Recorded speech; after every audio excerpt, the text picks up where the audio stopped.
Бисмиллахир-рахманир-рахим. Алхамдулиллах. Вассалату вассаламу аля расулиллах. Бүткүл аламды жоктон барылган Аллах Таалага чексиз мактоолор жана шүгүрлөр болсун. Жана сүйүктүү пайгамбарыбыз Мухаммад Мустафа саллаллаху алейхи ва салламга Аллахтын саламы жана рахматы болсун.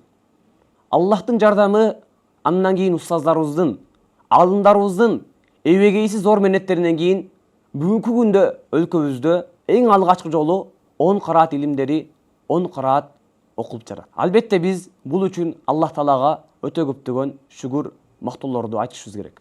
Алхамдулиллах. Эми кээде угуп калабыз 10 кырааттан жаза алды. 10 кыраатты бүтүптүр. 10 кырааттан сабак берип жаттыр деп, же 10 кыраатты окуш үчүн баланча жерге сапар кылып кетиптир деп 10 кыраат жөнүндө угуп калабыз. 10 кыраат деген эмне? Жана ал кантип келип чыккан, жана 10 кырааттын түшүнүгү кандайча? Мына ушул тууралуу кыскача айтып кетсек. Бул туурасында сүйүктүү пайгамбарыбыз өзүнүн берекелүү хадисинде айтат: "Инна хадал Кур'ан унзила аля саб'ати ахруфин фaqra'u ma tayassara minhu aw kama qala alayhi salatu wassalam." Имам Бухари риваят кылган хадисте келет. Сүйүктүү пайгамбарыбыз айтат: "Чындыгында Аллах Таала ыйык Кур'ан Каримди 7 харф менен түшүргөн.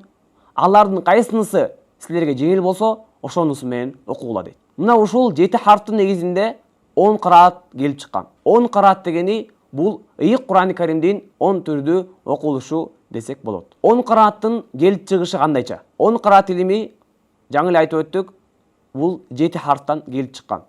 7 харф деген эмне? Көпчүлүк алымдар колдогон түшүндүрмө, 7 харфтын түшүндүрмөсү төмөндөгүдөй. 7 харф дегени бул араб элинин ичиндеги 7 чоң уруунун өз ара сүйлөшкөн диалекттери. Ал уруулар Курайш, Хузейл, Сакиф, Хавазин, Кинана, Тамим жана Йемен арабтары. Мына ушул уруулардын өз ара сүйлөшкөн диалекттери ар башкача, ар түрдүү болгон. Алымдарыбыз айтышат, Аллах Таалам мына ушул 7 уруунун диалекттерине жараша Кур'ан Каримди ар түрдүү кылып түшүргөн. Ар бир урууга, ар бир коомго ыйык Кур'ан Каримди окуу, түшүнүү жеңил болуш үчүн. Себеби араб элдери бири-биринин диалектери менен окуусу өтө кыйын болгон.